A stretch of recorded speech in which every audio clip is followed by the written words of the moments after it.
এই গোরস্থানের ভিতরে এবং আশেপাশে যে কত দেখবার ও শোনবার জিনিস আছে তা আপনি জানেন? এই যে এরা সব পাটির তলায় কাঠের বাক্সের মধ্যে বছরের পর বছর বন্দি অবস্থায় কাটিয়ে দিচ্ছে, এদের অতৃপ্ত বাসনার কথা কি আপনি জানেন? এরা কি কেউ এভাবে বন্দি থাকতে চায়? কেউ চায় না। সকলেই মনে মনে ভাবে একবারটি যদি বেরিয়ে আসতে পারি। কিন্তু মুশকিল হলো কি জানেন, এই বেরোনোর রহস্যটি সকলের জানা নেই। Welcome back. সকলকে স্বাগত জানাচ্ছি মজলিসি আড্ডার থেকে। আমি পূজা। আজকে গল্প শুরু করার আগে আপনাদেরকে একটা বিষয় জানিয়ে রাখি। এই উইকে যে গল্পটা আমরা শোনাবো ভেবেছিলাম, কিছু টেকনিক্যাল কারণের জন্য সেটা দেওয়া হয়ে উঠল না।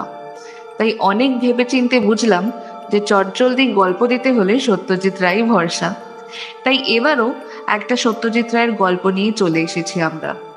এই গল্পটা আপনারা অনেকেই শুনেছেন এবং পড়েওছেন, কিন্তু আমাদের চ্যানেলে গল্পটা কেমন লাগলো শুনে বলুন তো। আজকের গল্প বাদুর বিভীষিকা। গল্প পাঠে এবং সকল চরিত্রে আছে সায়ক। গল্পের সূত্রধারে আমি পূজা। তাহলে শুরু হচ্ছে বাদুর বিভীষিকা।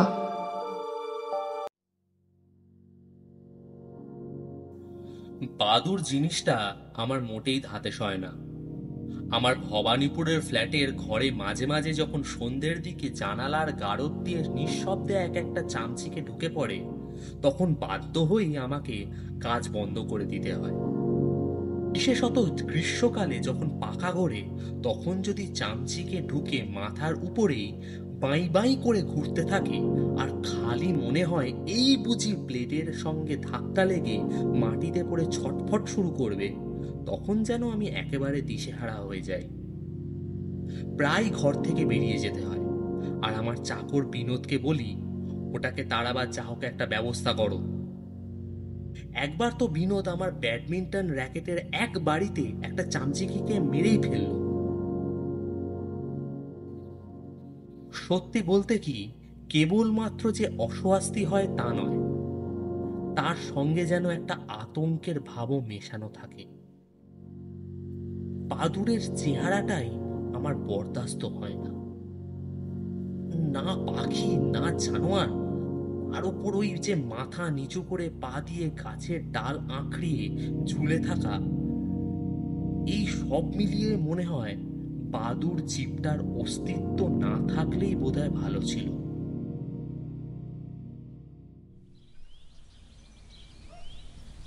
কলকাতায় আমার ঘরে চামচিকি এতবার ঢুকেছে যে আমার তো এক এক সময় মনে হয়েছে আমার উপর বুঝি জানোয়ারটার একটা পক্ষপাতিত্ব রয়েছে। কিন্তু তাই বলে এটা ভাবতে পারিনি যে সিউড়িতে এসে আমার বাসস্থানটিতে ঢুকে ঘরের কড়িকাঠের দিকে চেয়েই দেখব সেখানেও একটা বাদুর ঝোলায়মান। এ যে রীতিমতো বাড়াবাড়ি। ওটিকে বিদে না করলে আমার তো এ ঘরে থাকা চলবে না। এই বাড়িটার খোঁজ পাই আমার বাবার বন্ধু তিনকড়ি কাকার কাছ থেকে। এককালে ইনি সিউড়িতে ডাক্তারি করতেন, এখন রিটায়ার করে কলকাতায় আছেন। বলা বাহুল্য সিউড়িতে এর অনেক জানাশোনা আছে। তাই আমার যখন দিন সাতাকের জন্য সিউড়িতে যাওয়ার প্রয়োজন হলো, আমি তিনকড়ি কাকার কাছেই গেলাম। তিনি শুনে বললেন, সিউড়ি কেন? সিউড়ি কেন? কি করা হবে সেখানে? আমি বললাম যে বাংলাদেশের প্রাচীন পুরো ইটের মন্দিরগুলো সম্বন্ধে আমি গবেষণা করছি। একটা বই লেখারও ইচ্ছে আছে। এমন সুন্দর সব মন্দির চারদিকে ছড়িয়ে আছে, অথচ সেই নিয়ে কেউ আজ অব্দি একটা প্রামাণ্য বই লেখেনি। ও, তুমি তো আবার আর্টিস্ট, তোমার বুঝি ওইদিকে শখ? তা বেশ বেশ, কিন্তু শুধু সিউড়ি কেন? ওই রকম মন্দির তো বীরভূমে অনেক রয়েছে।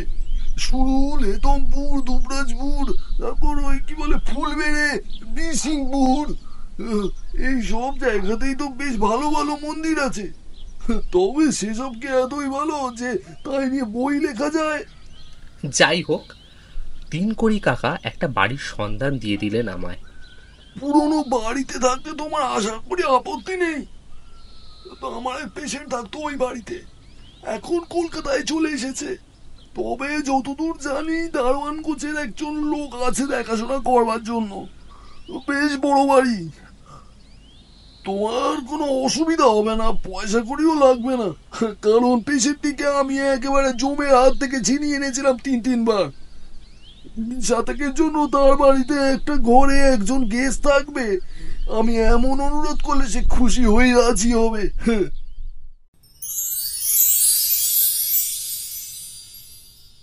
হলো তাই, কিন্তু সাইকেল রিক্সা করে স্টেশন থেকে মালপত্র নিয়ে বাড়িটায় পৌঁছে ঘরে ঢুকেই দেখি বাদুর। বাড়ির তত্ত্বাবধায়ক বৃদ্ধ দারোয়ান গোছের লোকটিকে হাঁক দিলাম, কি নাম হে তোমার? আগে মধুসূদন। বেশ, তা মধুসূদন, ওই বাদুর বাবা যে কি বরাবরই এই ঘরে বসবাস করেন, না আজ আমাকে অভ্যর্থনা করতে এসেছেন?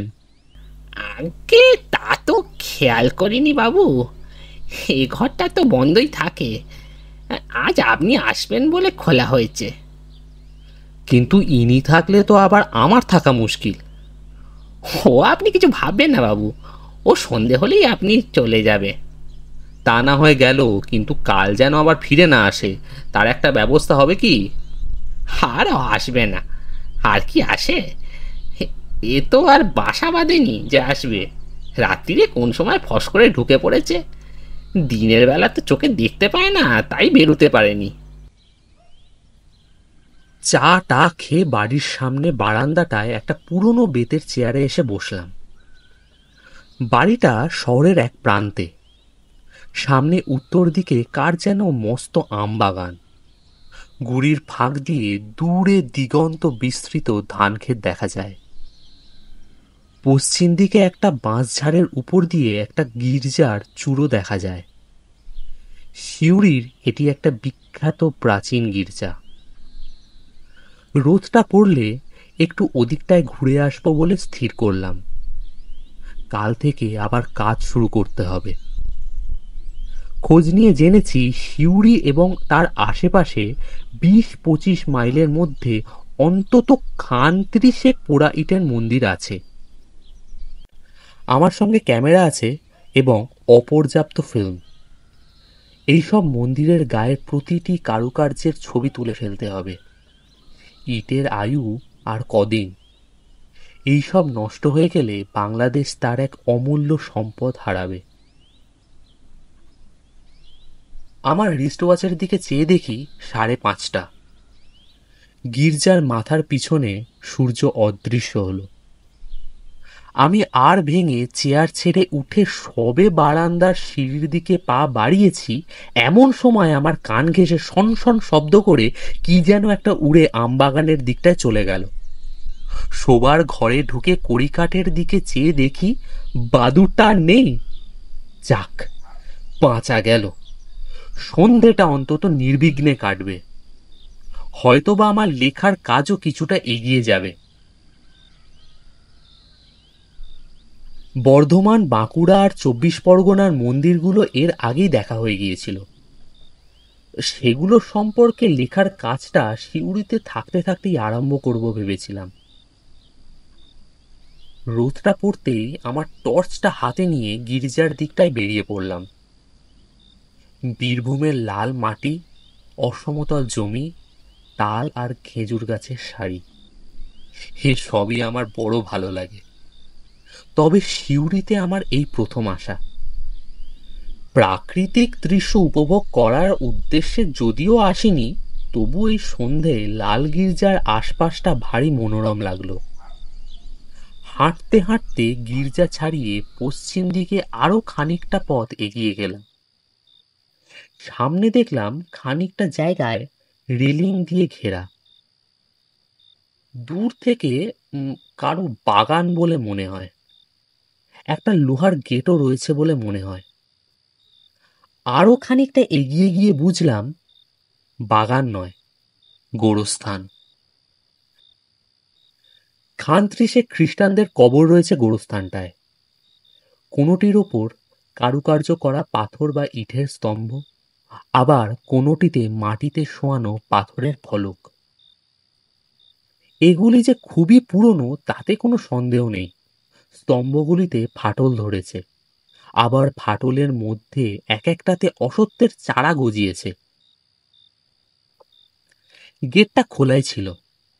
ভেতরে ঢুকে ফলকের উপর অস্পষ্ট লেখাগুলো পড়তে চেষ্টা করলাম। একটায় দেখলাম সন 1793, আর একটায় 1788। সবই সাহেবদের কবর। ইংরেজ রাজত্বের গোড়ার যুগে ভারতবর্ষে এসে নানা মহামারীর প্রকোপে অধিকাংশেরই অল্প বয়সে মৃত্যু হয়েছে।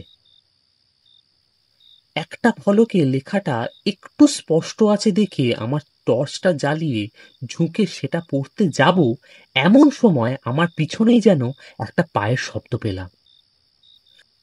ঘুরে দেখি একটা মাঝবয়সী বেঁটে গোছের লোক হাত 10 দূরে দাঁড়িয়ে আমারই দিকে হাসি হাসি মুখে চেয়ে আছে। লোকটার পরনে একটা কালো আলপাকার কোট আর ছাই রঙের প্যান্টলুন, আর হাতে একটা তালি দেওয়া ছাতা। আপনি বাদুর জিনিসটা বিশেষ পছন্দ করেন না, তাই না?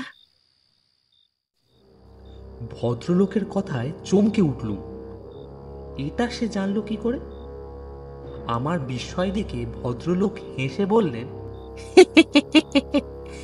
ভাবছেন কি করে জানলুম? খুবই সোজা। আপনি যখন আপনার বাড়ির দারোয়ানটিকে আপনার ঘরের বাদুরটিকে তাড়িয়ে দেওয়ার কথা বলছিলেন, তখন আমি কাছাকাছি ছিলুম। ও, তাই বলুন। ভদ্রলোক এইবার আমাকে নমস্কার করলেন। নমস্কার, আমার নাম জগদীশ পার্সিপাল মুখার্জি। আমাদের 4 পুরুষের বাস এই সিউড়িতে। খ্রিস্টান তো, তাই সন্ধ্যের দিকটা গির্জা গোরস্থানের আশপাশটায় ঘুরতে বেশ ভালো লাগে। অন্ধকার বাড়ছে দেখে বাড়ির দিকে পা ফেরালাম। ভদ্রলোক আমার সঙ্গ নিলেন। কেমন যেন লাগছিল লোকটাকে। এমনিতে নিরীহ বলেই মনে হয়, কিন্তু গলার স্বরটা যেন কেমন কেমন মিহি, অথচ রীতিমতো কর্কশ। আর গায়ে পড়ে যেসব লোক আলাপ করে তাদের আমার এমনিতেই ভালো লাগে না। টর্চের বোতাম টিপে দেখি সেটা জ্বলছে না। মনে পড়ল হাওড়া স্টেশনে একজোড়া ব্যাটারি কিনে নেব ভেবেছিলাম, সেটা আর হয়নি। কি মুশকিল, রাস্তায় সাপখোপ থাকলে তো দেখতেও পাবো না। আপনি টর্চের জন্য চিন্তা করবেন না, অন্ধকারে চলাফেরা করার অভ্যেস আমার আছে, বেশ ভালোই দেখতে পাই।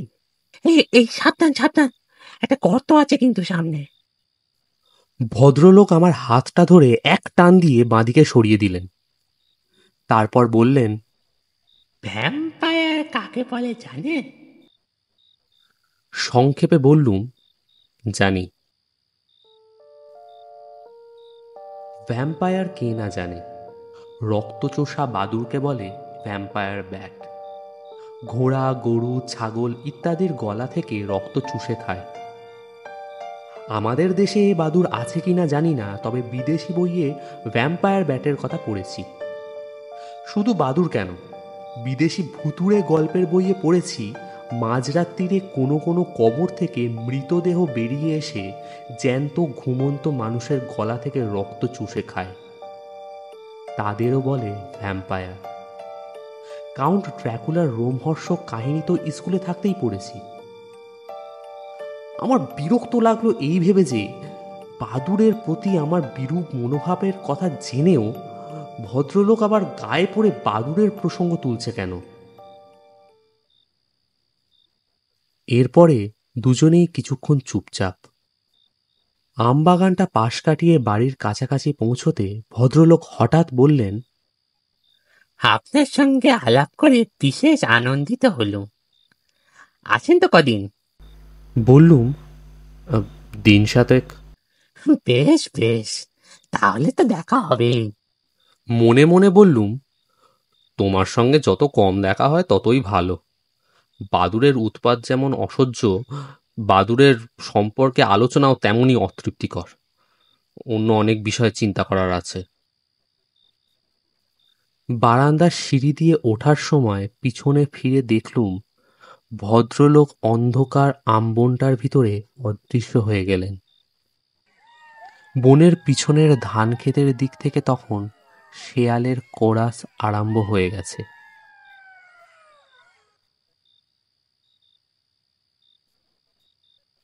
আশ্বিন মাস, তাও যেন কেমন গুমোট করে রয়েছে। খাওয়া দাওয়া করে বিছানায় শুয়ে কিছুক্ষণ এপাশ ওপাশ করে ভাবলুম বাদুড়ের ভয়ে জানালা দরজাগুলো বন্ধ করে দিয়েছিলুম, সেগুলো খুলে দিলে বোধহয় কিছুটা আরাম হবে। কিন্তু দরজাটা খুলতে ভরসা হলো না।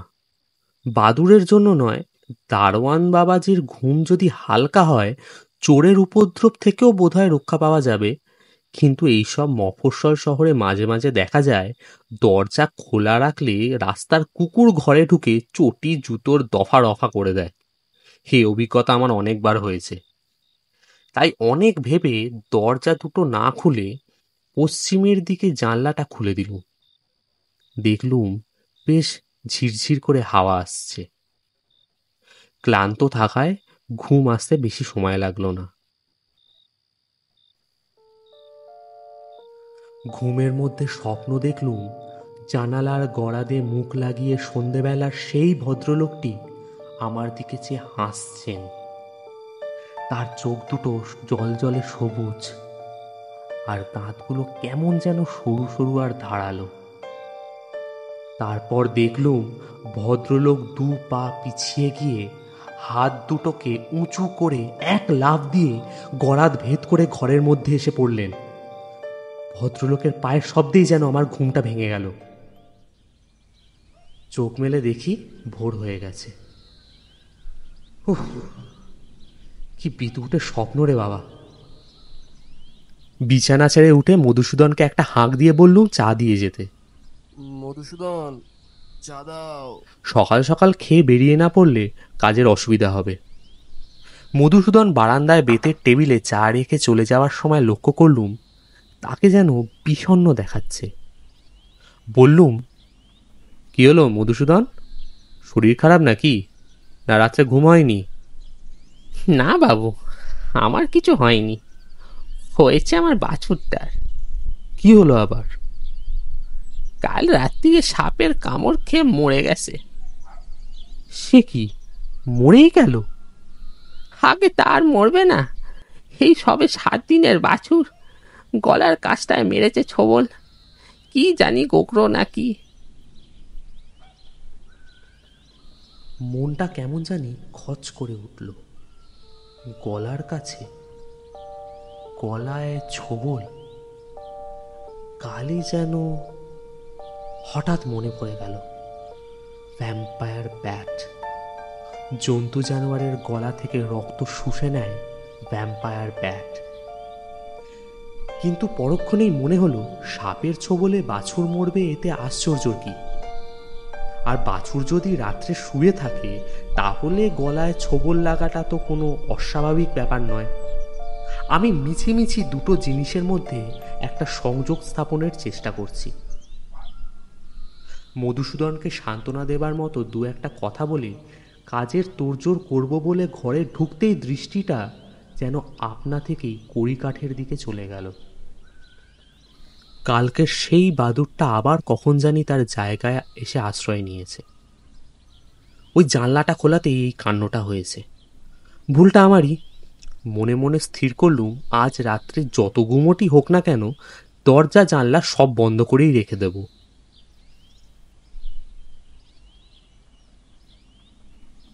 সারাদিন মন্দির দেখে বেশ আনন্দেই কাটল। অষ্টাদশ ও ঊনবিংশ শতাব্দীর এই পোড়া ইটের মন্দিরের গায়ের কাজ দেখে সত্যি স্তম্ভিত হতে হয়। হেতমপুর থেকে বাসে করে ফিরে সিউড়ি এসে যখন পৌঁছলুম তখন 4:30। বাড়ি ফেরার পথ ছিল গোরস্থানটার পাশ দিয়ে। সারাদিন কাজের মধ্যে কালকে সেই ভদ্রলোকটির কথা প্রায় ভুলেই গিয়েছিলুম। তাই গোরস্থানের বাইরে সজনে গাছটার নিচে হঠাৎ তাকে দেখে কেমন যেন চমকে উঠল। পর মুহূর্তেই মনে হলো লোকটাকে না দেখতে পাওয়ার ভান করে এড়িয়ে যেতে পারলে খুব সুবিধে হয়। কিন্তু সে আর হওয়ার জো নেই। মাথা হেঁট করে হাঁটা স্পিড যেই বাড়িয়েছি অমনি ভদ্রলোক লাফাতে লাফাতে এগিয়ে এসে আমার হাত ধরে ফেললেন। রাত্রিরে ঘুম হয়েছিল ভালো? আমি সংক্ষেপে হ্যাঁ বলে এগোতে আরম্ভ করলুম, কিন্তু দেখলুম আজও ভদ্রলোক সঙ্গ ছাড়বেন না।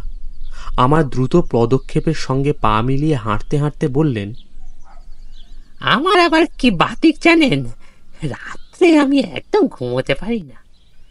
দিনের বেলাটা কষিয়ে ঘুমিয়ে নি, আর সন্ধ্যে থেকে সারা রাত এদিক ওদিক বেড়াই। এই ঘোরায় যে কি আনন্দ আপনাকে কি করে বোঝাবো। এই গোরস্থানের ভিতরে এবং আশেপাশে যে কত দেখবার ও শুনবার জিনিস আছে তা আপনি জানেন? এই যে এরা সব পাটির তলায় কাঠের বাক্সের মধ্যে বছরের পর বছর বন্দি অবস্থায় কাটিয়ে দিচ্ছে, এদের অতৃপ্ত বাসনার কথা কি আপনি জানেন? এরা কি কেউ এভাবে বন্দি থাকতে চায়? কেউ চায় না। সকলেই মনে মনে ভাবে একবারটি যদি বেরিয়ে আসতে পারি। কিন্তু মুশকিল হলো কি জানেন, এই বেরোনোর রহস্যটি সকলের জানা নেই। সেই শোকে তারা কেউ কাঁদে, কেউ কুঙ্গায়, কেউ বা ঘন ঘন দীর্ঘশ্বাস ফেলে।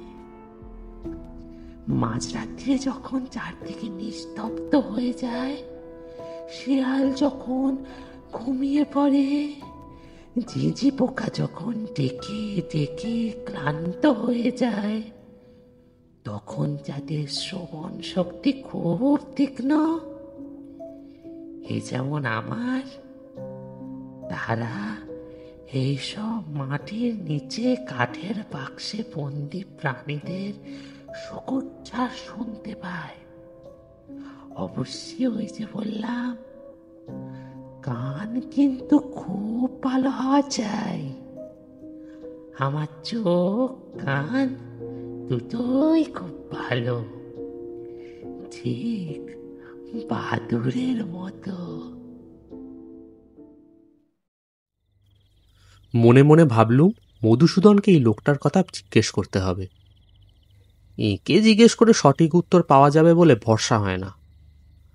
কতদিনের বাসিন্দা ইনি? কি করেন ভদ্রলোক? কোথায় এর বাড়ি? আমার পিছনে হাঁটতে হাঁটতে ভদ্রলোক বলে চললেন, আমি সকলের সঙ্গে বিশেষ একটা এগিয়ে এসে আলাপ করি না, কিন্তু আপনার সঙ্গে করলাম। আশা করি যে কটা দিন আছেন আপনার সঙ্গ থেকে আমাকে বঞ্চিত করবেন না। আমি এবার আর রাগ সামলাতে পারলুম না। হাঁটা থামিয়ে লোকটার দিকে ঘুরে বললুম, দেখুন মশাই, আমি 7 দিনের জন্য এখানে এসেছি। বিস্তর কাজ রয়েছে আমার। আপনাকে সঙ্গ দেওয়ার সুযোগ হবে বলে মনে হয় না। ভদ্রলোক যেন প্রথমটা আমার কথা শুনে মুষড়ে পড়লেন। তারপর মৃদু অথচ বেশ দৃঢ় কণ্ঠে ঈষৎ হাসি মাখিয়ে বললেন, আপনি আমাকে সঙ্গ না দিলেও আমি তো আপনাকে দিতে পারি। আর আপনি যে সময়টা কাজ করেন, অর্থাৎ দিনের বেলা, আমি সেই সময়টার কথা বলছিলাম না। আর বৃথা সময় নষ্ট করে লাভ নেই। সংক্ষেপে নমস্কার বলে আমি বাড়ির দিকে পা চালালুম। রাত্রে খাবার সময় মধুসূদনকে লোকটার কথা জিজ্ঞেস করলুম। মধু মাথা চুলকে বললে, আগে জগদীশ মুখুজ্জে বলে কাউকে। তারপর একটু ভেবে বললে, ও হ্যাঁ, দাঁড়ান, ওই পেটে খাটা মানুষ, কোট প্যান্টালুন পরে, গায়ের রং ময়লা। হ্যাঁ হ্যাঁ। ও আরে, তার তো বাবু মাথা খারাপ। সে তো হাসপাতালে ছিল এই কিছুদিন আগে অবধি, তবে এখন শুনছি তার ব্যায়ামও সেরেছে। তাকে চিনলেন কি করে বাবু? তাকে তো অনেকদিন দেখিনি। ওর বাপ নীলমণি মুখুজ্জে ছিলেন পাদ্রী সাহেব, খুব ভালো লোক ছিলেন। তবে তিনিও শুনেছিলাম মাথার ব্যায়ামতেই মারা গিয়েছিলেন। আমি আর কথা বাড়ালাম না, কেবল বাদুরটার কথা সকালে বলা হয়নি সেটা বলে বললাম, অবশ্যই দোষটা আমারই। জানলাটা খুলে দিয়েছিলাম, ওটার যে মাঝের গারদটা নেই সেটা খেয়াল ছিল না। মধু বলল, কাজ করব বাবু, কাল ওই ফাঁকটা বন্ধ করে দেব। আজকে রাতটা বরং জানলাটা ভেজানোই থাক। সারাদিন মন্দির নিয়ে যেসব কাজ করেছি রাত্রে খাতা খুলে সেগুলো সম্বন্ধে এক প্রস্থ লিখে ফেললাম। ক্যামেরায় আর ফিল্ম ছিল না। বাক্স খুলে আগামীকালের জন্য নতুন ফিল্ম ভরলাম। জানলার দিকে বাইরে তাকিয়ে দেখি গতকালের জমা মেঘ কেটে গিয়ে চাঁদের আলোয় বাইরেটা তকতক করছে।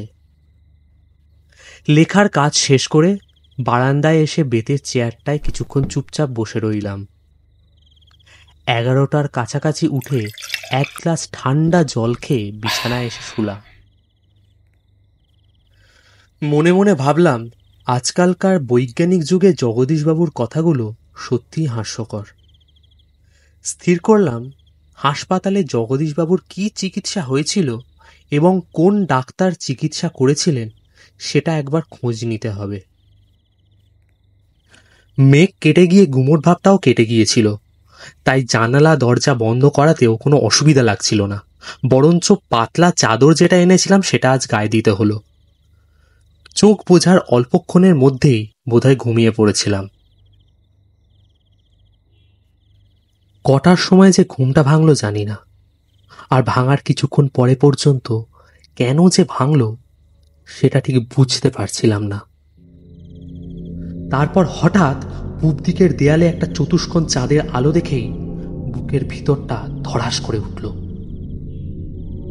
জানলাটা কখন জানি খুলে গেছে, আর সেই জানলা দিয়ে চাঁদের আলো এসে দেয়ালে পড়েছে। তারপর দেখলাম চতুষ্কোণ আলোটার উপর দিয়ে কিসের একটা জানি ছায়া বারবার ঘুরে ঘুরে যাচ্ছে। নিঃশ্বাস প্রায় বন্ধ করে ঘাটটা ফিরিয়ে উপর দিকে চাইতেই বাদুরটাকে দেখতে পেলাম। আমার খাটের ঠিক উপরে বাদুরটা বন বন করে চরকি পা ঘুরছে, আর ঘুরতে ঘুরতে ক্রমশ নিচে আমার দিকে নেমে আসছে। আমি প্রাণপণ চেষ্টা করে যতটা সাহস সঞ্চয় করা যায় করলাম। এই অবস্থায় দুর্বল হলে অনিবার্য বিপদ। বাদুরটার দিক থেকে দৃষ্টি না ফিরিয়ে আমার হাতটা খাটের পাশে টেবিলের দিকে বাড়িয়ে টেবিলের উপর থেকে আমার শক্ত বাঁধাই খাতাটা তুলে নিলাম। 3-4 হাতের মধ্যে বাদুরটা যেই আমার কণ্ঠনালীর দিকে তাক করে একটা ঝাঁপ দিয়েছে, আমিও সঙ্গে সঙ্গে খাতাটা দিয়ে তার মাথায় প্রচন্ড একটা আঘাত করলাম। বাদুরটা ছিটকে গিয়ে জানলার গড়াদের সঙ্গে একটা ধাক্কা খেয়ে একেবারে ঘরের বাইরে মাঠে গিয়ে পড়ল। পর মুহূর্তে একটা খচমচ শব্দে মনে হলো কে যেন ঘাসের উপর দিয়ে দৌড়ে পালালো। জানালার কাছে গিয়ে ফাঁক দিয়ে গলা বাড়িয়ে দেখলাম কোথাও কিচ্ছু নেই, বাদুরটার চিহ্ন মাত্র নেই। বাকি রাতটা আর ঘুমোতে পারলাম না। সকালে রোদ উঠতেই রাত্রের বিভীষিকা মন থেকে অনেকটা কেটে গেল। এই বাদুর যে ভ্যাম্পায়ার এখনো পর্যন্ত তার সঠিক কোনো প্রমাণ নেই। আমার দিকে বাদুরটা নেমে আসছিল মানেই যে আমার রক্ত খেতে আসছিল তারও সত্যি কোনো প্রমাণ নেই। ওই বিদঘুটে লোকটা ভ্যাম্পায়ারের প্রসঙ্গ না তুললে কি আর আমারও ও কথা মনে আসতো? কলকাতায় যেমন বাদুর ঘরে ঢোকে, এই বাদুরকেও তার সমগোত্রীয় বলে মনে হতো। যাই হোক, হেতমপুরের কাজ বাকি আছে। চা পান সেরে 6:30 নাগাদ বেরিয়ে পড়লাম। গোরস্থানের কাছাকাছি আসতে একটা আশ্চর্য দৃশ্য দেখলাম। স্থানীয় কয়েকটি লোক জগদীশবাবুকে ধরাধরি করে নিয়ে আসছে। দেখে মনে হলো জগদীশবাবু অজ্ঞান। আর তার কপালে যেন চাপ বাঁধা রক্তের দাগ। কি হয়েছে জিজ্ঞেস করাতে সামনের লোকটি হেসে বলল, বোধহয় গাছ থেকে পড়ে গিয়ে মাথাটি ফাটিয়ে অজ্ঞান। বললাম, সে কি, গাছ থেকে পড়বেন কেন? আরে মশাই, এ লোক বড্ড পাগল। মাঝে একটু সুস্থ হয়েছিল, তার আগে সন্ধ্যেবেলা এ গাছে সে গাছে উঠে মাথা নিচু করে ঝুলে থাকতো, ঠিক বাদুড়ের মতো।